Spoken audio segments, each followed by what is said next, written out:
Hello, let's make some delicious Upvas Idli. This recipe is not only filling but also bursting with flavor. Simply blend 1 bowl of Sabudana with 3 bowls of Bhagar, that is Varai Rice, until smooth. Add 1 bowl of curd and almost 3 bowls of water as needful until you get a smooth batter. In a mixer grinder, grind curry leaves and green chilli, make green paste. Then give tadka of oil and jeera to the batter with this green paste. Add salt to taste and let the batter rest for 1 2 hours. Just before steaming, add 1 sachet of ENO. Steam in an idli mould on high flame for 10 minutes. Unmold after cooling down and set aside. We have served idli with coconut chutney. Try this recipe on any upvas. The idlis are really very soft and spongy. You can make dokla, dosa or anything by this 1 by 3 ratio.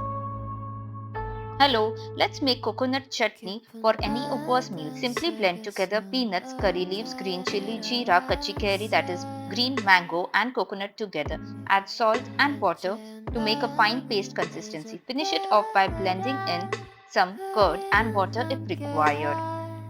The coconut curd combination is very flavorful. Serve this chutney with any upvas meal like idli, dosa or